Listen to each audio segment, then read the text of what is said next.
Hi friends! Today we're going to read a story called Strega Nona. It's written and illustrated by Tommie de Paola. Strega Nona means Grandma Witch. They won a medal. Caldecott medal. Let's see what this is about. Now this takes place in Italy. In a town in Calabria, a long time ago, there lived an old lady everyone called Strega Nona, which means Grandma Witch. Although all the people in town talked about her in whispers, they all went to see her if they had trouble. Even the priest and the sisters of the convent went, because Strega Nona did have a magic touch.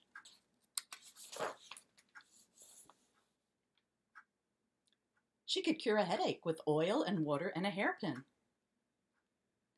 She made special potions for the girls who wanted husbands, and she was very good at getting rid of warts. But Strega Nona was getting old, and she needed someone to help her keep her little house and garden, so she put up a sign in the town square. And Big Anthony, who didn't pay attention, went to see her. Did you hear that? Big Anthony, who didn't pay attention. "Anthony," said Strega Nona, "you must sweep the house and wash the dishes. You must weed the garden and pick the vegetables. You must feed the goat and milk her, and you must fetch the water. And for this I'll give you 3 coins and a place to sleep and food to eat." "Grazie," thank you in Italian, said Big Anthony. "And the one thing you must never do," said Strega Nona, "is touch the pasta pot. It's very valuable, and I don't let anyone touch it." "Oh, see, yes," said Big Anthony, getting a hint at what might happen later. And so the days went by. Big Anthony did his work, and Strega Nona met with people who came to see her for headaches and husbands and warts. Big Anthony had a nice bed to sleep in next to the goat shed, and he had food to eat. One evening, when Big Anthony was milking the goat, he heard Strega Nona singing. Peeking in the window, he saw Strega Nona standing over the pasta pot.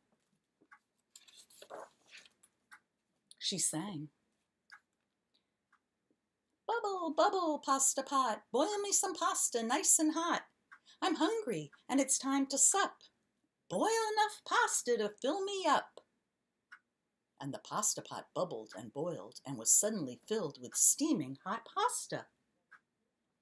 Then Strega Nona sang, "Enough, enough, pasta pot. I have my pasta nice and hot. So simmer down, my pot of clay, until I'm hungry another day." "How wonderful," said Big Anthony. "That's a magic pot for sure." And Strega Nona called Big Anthony in for supper. But too bad for Big Anthony, because he didn't see Strega Nona blow 3 kisses to the magic pasta pot. And this is what happened. The next day, when Big Anthony went to the town square to fetch the water, he told everyone about the pasta pot. And naturally, everyone laughed at him, because it sounded so silly. A pot that cooked all by itself? "You better go and confess to the priest, Big Anthony," they said. "Such a lie!" And Big Anthony was angry, and that wasn't a very good thing to be. "I'll show them," he said to himself. "Someday I will get the pasta pot and make it cook, and then they'll be sorry." That day came sooner than even Big Anthony would have thought, because 2 days later, Strega Nona said to Big Anthony, "Anthony, I must go over the mountain to the next town to see my friend Strega Amelia. Sweep the house and weed the garden, feed the goat and milk her, and for your lunch there is some bread and cheese in the cupboard. And remember, don't touch the pasta pot." "Oh, yes, Strega Nona," said Big Anthony. But inside he was thinking, my chance has come. As soon as Strega Nona was out of sight, Big Anthony went inside, pulled the pasta pot off the shelf, and put it on the floor. Excuse me. "Now let's see if I can remember the words," said Big Anthony. And Big Anthony sang, "Bubble, bubble, pasta pot, boil me some pasta nice and hot. I'm hungry, it's time to sup. Boil enough pasta to fill me up."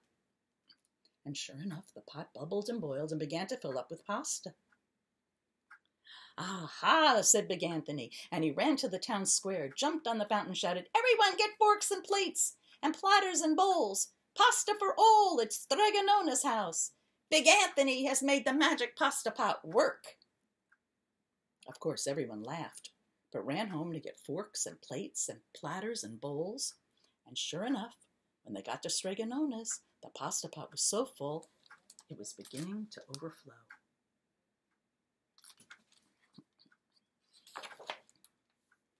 Big Anthony was a hero. He scooped out pasta and filled the plates and platters and bowls. There was more than enough for all the townspeople, including the priest and the sisters from the convent. And some people came back for 2 and 3 helpings, but the pot was never empty. When all had had their fill, Big Anthony sang, "Enough, enough, my pasta pot. I have my pasta nice and hot. So simmer down, my pot of clay, until I'm hungry another day." But alas, he did not blow the 3 kisses. He went outside, and to the applause of the crowd, Big Anthony took a bow. He was so busy listening to compliments from everyone that he didn't notice the pasta pot was still bubbling and boiling. Until a sister from the convent said, "Oh, Big Anthony, look!" And pasta was pouring out of the pot all over the floor of Strega Nona's house and was coming out the door.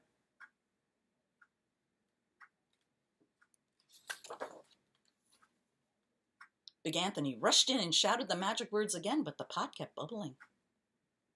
He took the pot off the floor, but the pasta kept pouring from it. Big Anthony grabbed a cover, put it on the pot, and sat on it. But the pasta raised the cover and Big Anthony as well and spilled on the floor of Strega Nona's house.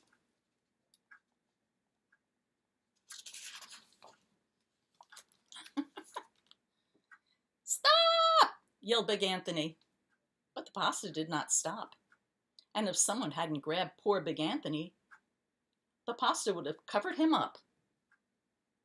The pasta had all but filled the little house. Out of the windows and through the doors came the pasta, and the pot kept right on bubbling. The townspeople began to worry. "Do something, Big Anthony," they shouted. So Big Anthony sang the magic song again, but without the 3 kisses, it did no good. By this time, the pasta was on its way down the road, and all the people were running to keep ahead of it.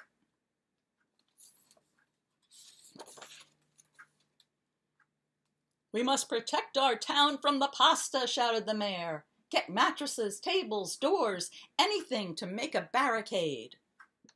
But even that didn't work. The pot kept bubbling, and the pasta kept coming.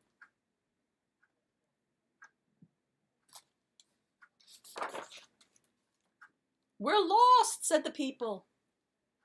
And the priest and the sisters of the convent began praying. "The pasta will cover our town," they cried. And it certainly would have, had Strega Nona not come down the road, home from her visit.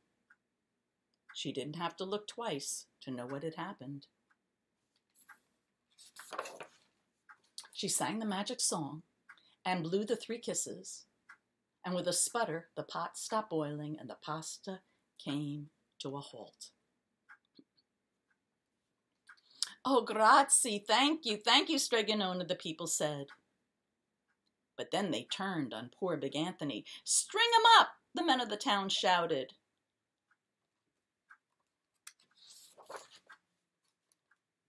"Now wait," said Strega Nona. "The punishment must fit the crime." And she took a fork from a lady standing nearby and held it out to Big Anthony.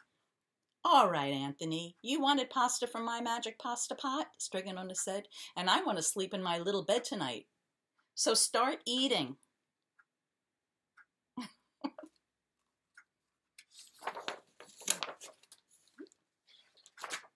Oh, that's correct. And he did. Poor Big Anthony. He's getting a full tummy. Oh. Do you love pasta? Would you like to eat that much pasta? Maybe.